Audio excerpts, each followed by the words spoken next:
Podcast JB Entrevista. Um bate-papo sobre o mundo corporativo e lideranças empresariais com Andréa Repson. Boa noite, eu sou Andréa Repson, presidente do LEAD Rio de Janeiro. Vamos começar mais um JB Entrevista. Hoje vamos ter uma conversa ótima com o coronel da Polícia Militar, Felipe Gonçalves. Felipe, ele foi responsável e idealizador dos programas de muito sucesso que mudaram a história do nosso Rio de Janeiro, como a Operação da Lei Seca, a Segurança Presente e a Barreira Fiscal. São projetos que, de fato, fizeram toda uma diferença. E ele preside uma das maiores empresas hoje de segurança patrimonial, uma empresa privada, que é o Grupo Sunset, que atua também na área de facilities, em prestação de serviço com mão de obra. Boa noite, Felipe. Gostaria muito de que você nos contasse um pouco dessa sua jornada profissional. Boa noite, André. Boa noite. Bom, primeiro um prazer estar aqui com vocês. Muito obrigado aí pelo convite em participar do programa. A gente é uma empresa familiar, que começou com meu pai, minha mãe, há muitos anos atrás, há 25, 26 anos atrás. Vamos fazer 26 anos. E começou na área de segurança. Meu pai já era militar, era policial e sempre teve uma atividade extra como segurança, com equipes, com times de segurança. Então sempre teve uma pequena empresa de segurança e sustentou a gente nesse segmento. Eu, muito jovem, fui estudar na escola de oficiais da Polícia Militar com 18 anos de idade e logo em seguida meu pai veio a falecer muito novo, com 40 anos de idade, teve um infarto e faleceu dormindo inesperadamente. E eu, a minha mãe e meus irmãos tivemos que ir à luta, E a atividade que tínhamos era a atividade que nosso pai, eu e meus irmãos, nos ensinou, que era a atividade de segurança. E ele começou no Leblon, ali no Baixo Leblon, fazendo segurança do comércio, principalmente. Década de 80, 90, e nós demos seguimento a esse trabalho.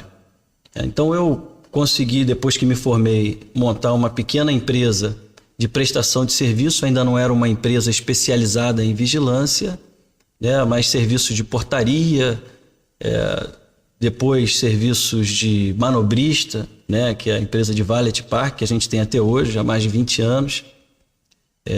Depois a Sunset Segurança surgiu a partir daí, E aí a nossa história começou nesse período de 94 para cá, desde que meu pai faleceu. E, enfim, hoje realmente a gente está no mercado, bem estruturado, e tivemos uma história bastante positiva. São 25 anos de sucesso, Então é bem bacana isso, porque eu acho que vocês estão muito presentes no mercado do Rio de Janeiro. Sim. A gente nasceu no bairro do Leblon, como eu falei, a gente nasceu aqui no Rio de Janeiro e depois expandimos para São Paulo, Mas 80% da nossa operação está no mercado do Rio de Janeiro, E a gente hoje tem quase 5 mil colaboradores aqui no Rio, Começamos bem pequenininho. Eu posso dizer que, assim, de 1994 para cá, nós, quando começamos lá, éramos muito, muito, muito pequenos. Eu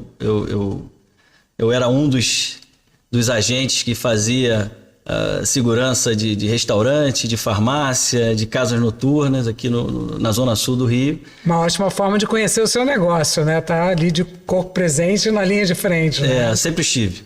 Essa foi uma característica que eu sempre gostei de estar junto com os colaboradores, estar junto com meus clientes. Sempre fui muito de operação, muito de estar na rua.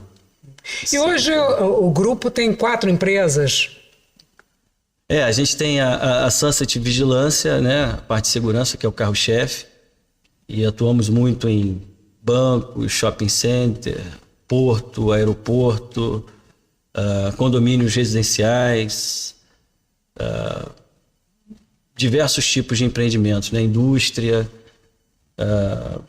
Então é uma empresa, é a principal empresa no segmento aqui no Rio de Janeiro, A Sunset está muito bem estabelecida, principalmente aqui no Rio. Mas também fazemos a parte de facilities, que é a parte de limpeza, né? Também cuidamos de shoppings, estádio de futebol, por exemplo. Cuidamos do Maracanã, toda a segurança do Maracanã já há 9 anos. Vamos fazer 10 anos agora, desde que o Maracanã foi privatizado. Importante, uma característica nossa é que nós não trabalhamos com serviço público. A Sunset só trabalha em serviços estritamente privados, né? Então, depois que o Maracanã foi privatizado, a gente opera lá a parte de limpeza e a parte de segurança do estádio, né? Bancos, shoppings, condomínios, e sempre cruzando serviços, né? Fazendo vendas cruzadas, atendendo o cliente nas suas necessidades, né? E fomos ampliando o leque de atividades, entendendo que temos que sempre atender o cliente naquilo que ele precisa. Entramos com um determinado serviço com o cliente, que seja segurança ou limpeza, e depois, se o cliente tem uma outra necessidade, a gente, se estiver pronto a atender, a gente também vai lá e oferece um outro tipo de serviço. A gente tem mais de 12 atividades diferentes. E isso envolve muita tecnologia, né? Eu acho que é importante vocês estarem cada vez mais atualizados em tecnologia. Verdade, verdade. A nossa empresa é uma empresa que, como eu disse, ela começou bem familiar, né? A gente pretende não perder o espírito familiar, né? Nesse período a gente conseguiu crescer, mas com a filosofia de manter a gestão de uma empresa familiar, qual seja, cuidar das pessoas, dar o maior atendimento possível ao cliente e atender os colaboradores. Isso é muito importante. Isso não perder essa essência, porque o crescimento tem as suas dores. Isso é um medo que acho que muita gente tem de crescer, né? Da gente se diluir a filosofia, se distanciar do colaborador e do cliente na prestação de serviço. Então a gente pretende crescer e continuar com a essência de familiar. Então essa é o grande desafio. Por enquanto temos conseguido. Hoje a gente é uma empresa ligados sócios, né, de um grande grupo brasileiro, que é o Grupo GPS.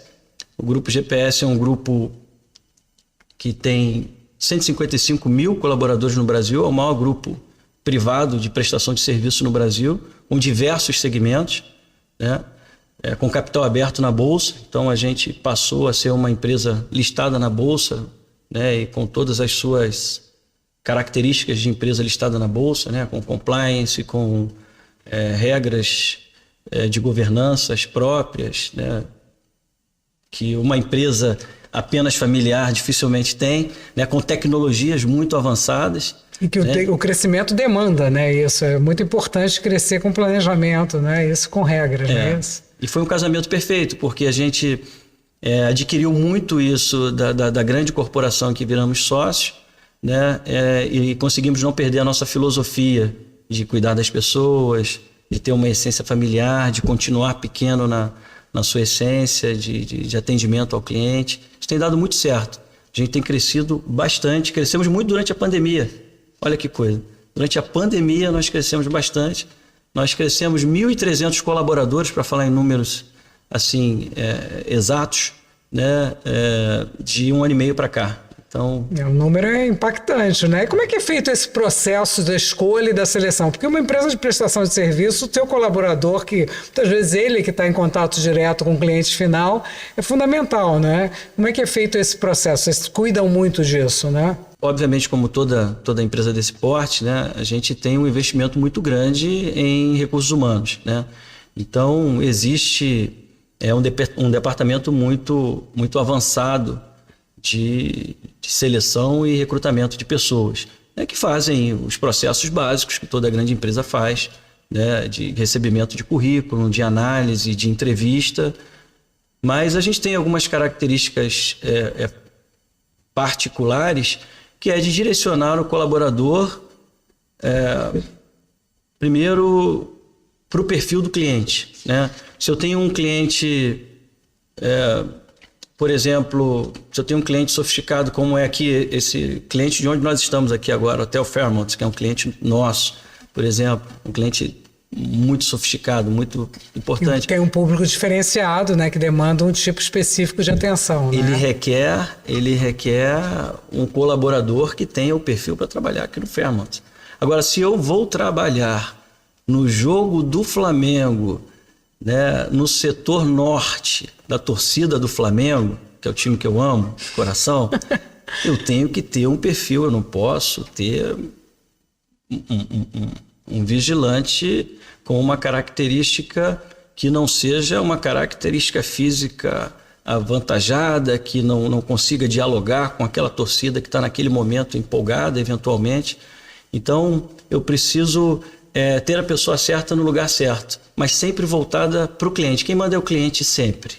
Perfeito. E o importante é esse conhecimento do seu negócio, né? E conhecimento desses diferenciais. Eu acho que isso aqui é muito bom, né? Vamos falar um pouco da segurança pública, né? Que fez parte da sua vida. Como é que surgiu a lei seca? Porque ela não deixa de ser um item também de segurança pública, né? Sim. Bom, segurança pública é um tema... Obrigado por perguntar. É um tema que eu amo bastante, né? Porque eu fiquei na corporação por 23 anos, eu dei seguimento ao trabalho da família, ao trabalho do meu pai, né? Mas me aposentei para poder me dedicar mais à empresa, né? Hoje eu estou só na presidência do Grupo Sunset. Mas a lei seca foi uma das coisas mais importantes que eu já fiz na minha vida, uma das coisas mais maravilhosas que eu tive a oportunidade de participar. Quando eu era jovem, eu comecei com 18 anos, lá na escola de oficiais da polícia, eu me formei e fui trabalhar no batalhão do Leblon, que era onde meu pai tinha trabalhado a vida inteira. Daí, ali pelo ano de 1996, as boates, as casas noturnas da zona sul do Rio fervilhavam, né? E eu também jovem, eu participava de todo esse movimento com 21, 22 anos, era natural, eu morava no bairro do Leblon. E aí eu tive a oportunidade de, infelizmente,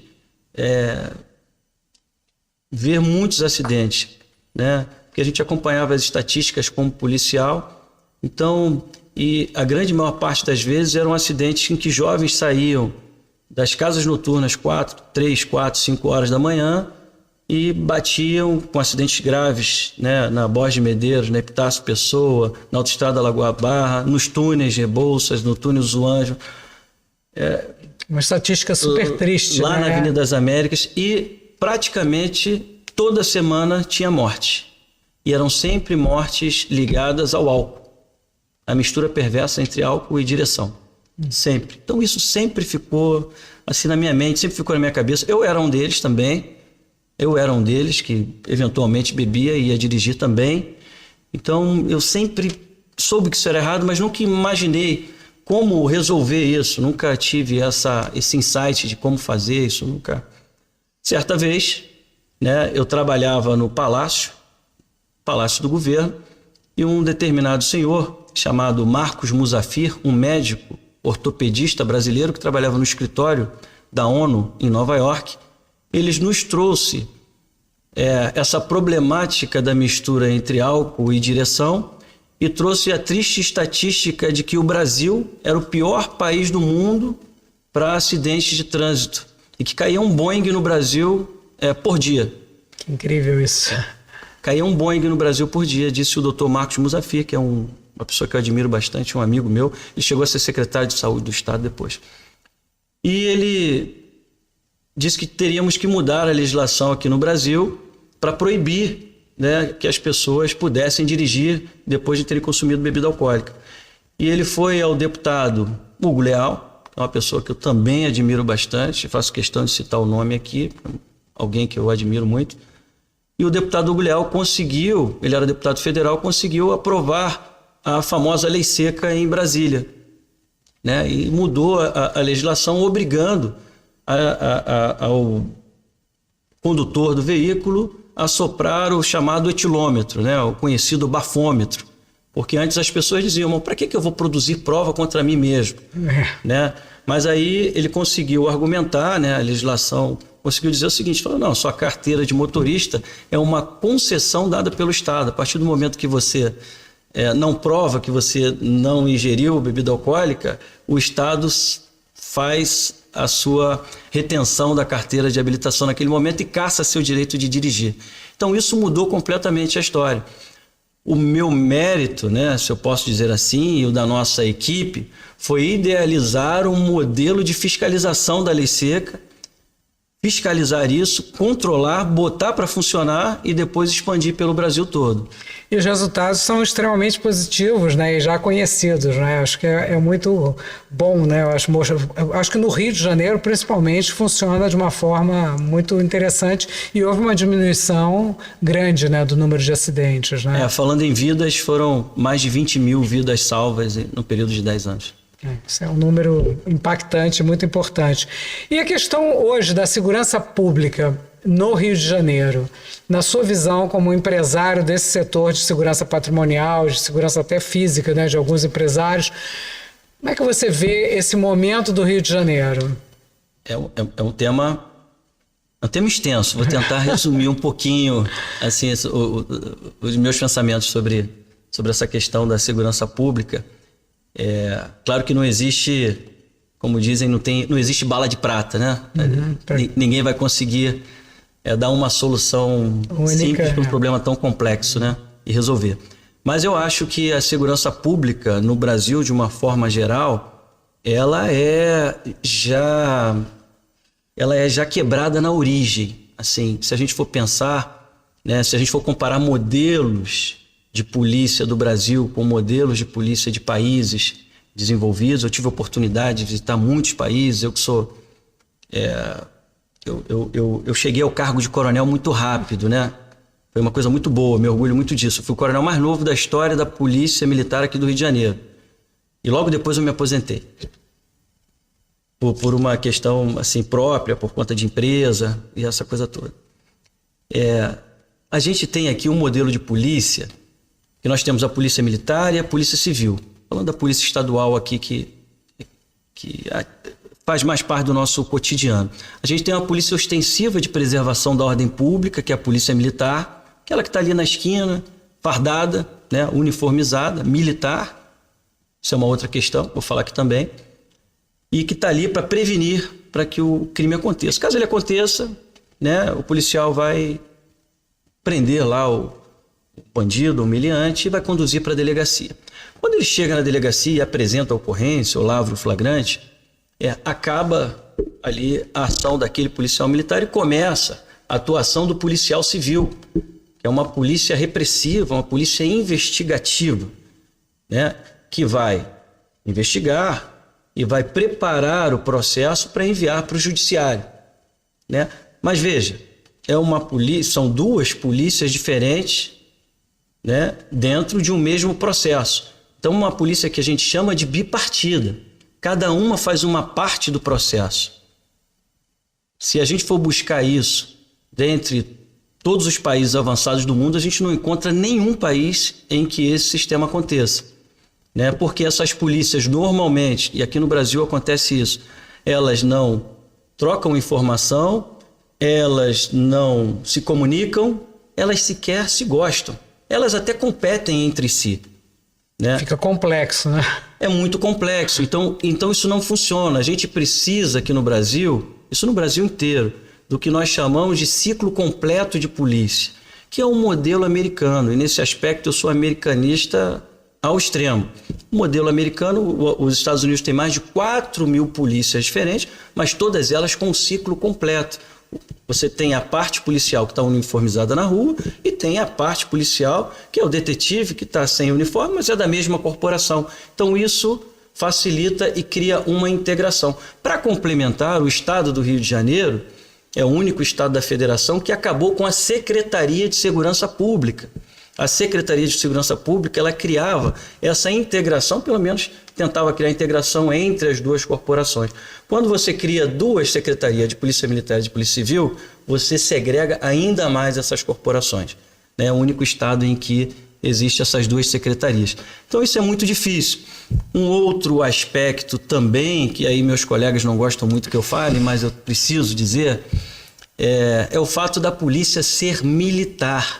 Esse é um outro problema. Vamos buscar nas outras polícias do mundo, vamos na Europa, vamos nos Estados Unidos, vamos no Japão, vamos qualquer outro lugar, onde que a polícia é militar. É legal ser militar, eu adoro ser militar. Eu fui chamar de tenente, de capitão, de major, de coronel.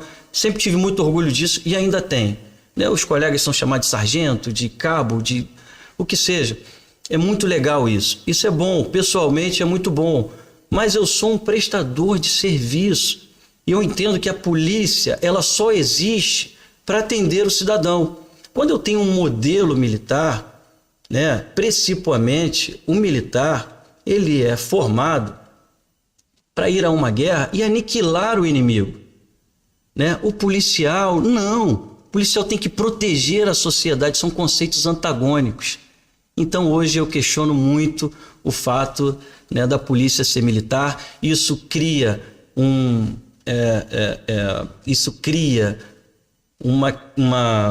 uma burocracia no nosso sistema. A gente tem uma justiça militar, a gente tem regras muito rigorosas que são submetidos aos policiais, né? Então são questões técnicas que a sociedade que está do lado de fora não tem como enxergar, mas que levam a, no final das contas, a gente não ter o policial na rua para proteger a sociedade, porque estão mais dentro dos quartéis ou dentro de órgãos que não são efetivamente protegendo a sociedade nas ruas como deveria ser. Então eu consigo, por viver os dois mundos, tanto o privado quanto o mundo público, onde fiquei por 22 anos, enxergar um pouco essa realidade e dar um pouquinho esse diagnóstico aí de que a gente precisa efetivamente... Não é uma solução simples, né? Esse problema se arrasta há tantos anos. A segurança presente, ela veio resolver de alguma forma essa participação mais próxima do público. Obrigado por perguntar também. Segurança presente foi algo que a gente criou com muito carinho, né? Surgiu em 2014, passou por vários governos, muito bom, aqui no Rio, né? Começou lá no governo do governador Pezão, passou pelo governador Witzel, agora no governador Cláudio Castro, e temos a promessa do governador Cláudio Castro em ainda ampliar, né, para mais lugares no Rio de Janeiro. Veja bem, nada mais é do que a gente retomar a essência da polícia, de cuidar da sociedade, de cuidar das pessoas, né, de ocupar um espaço público. Porque se determinado espaço ele não está cuidado, se ele não está ocupado pelas autoridades, alguém vai ocupar aquele espaço. Né? Foi o que aconteceu, por exemplo, um bom exemplo disso foram as UPPs. Em determinado momento as UPPs funcionaram muito bem, porque o Estado estava presente nas comunidades, né? Ocupou aquelas comunidades e por algum motivo o Estado perdeu esse controle depois, as UPPs foram por água abaixo. Mas o Segurança Presente, a gente está em 46 bairros de cidade, eu não faço mais parte do programa, o programa é do governo, né? Mas está indo muito bem, está expandindo, né? A população deu uma nota de aprovação de mais de 97%, então tem 97% de aprovação popular. Isso é muito bom, né? Eu acho que para o nosso estado, e principalmente para a cidade do Rio de Janeiro, é muito bom a gente poder ter essa percepção. Eu acho que isso muda muito, né? Para a gente encerrar nossa conversa, que está ótima, esse tema é super interessante, daria para nós ficarmos aqui conversando muito tempo. Qual seria a sua dica para um empresário, empreendedor que queira entrar no seu segmento? Eu acho que a gente tem que ter sempre o espírito de servir, né? O espírito de servir sempre... pensando que empresas são apenas CNPJ, né? E que na verdade o que compõe as empresas são pessoas, né? São seres humanos, e que tanto na área pública quanto na área privada, né? Fazendo aí uma comparação entre polícia e uma empresa de vigilância, o importante é quem está dentro do uniforme, quem está dentro da farda, né? Digamos assim. São seres humanos, são pessoas, e que a gente precisa se preocupar com o desenvolvimento dessas pessoas, que o treinamento é muito importante. Esse é um diferencial que nós temos. A gente é uma empresa que aplica muito treinamento, né? A gente está sempre mostrando a cada dia para os nossos colaboradores que vale a pena estar conosco, que não vale a pena sair da nossa empresa para trabalhar em outra empresa do segmento, né? Que a gente faz de tudo para eles gostarem da gente, e a gente tem isso como filosofia. Isso vem de cima, né? Isso vem de mim. Eu sou uma pessoa que eu venho lá de baixo, eu fui o primeiro segurança lá da empresa, né? Eu gosto muito de estar no meio do pessoal. Esse final de semana mesmo eu vou ter um treinamento com 800 seguranças do Banco Santander, presencial, que eu faço questão de dar o treinamento para eles, ainda estar junto com eles, depois apertar a mão de todo mundo.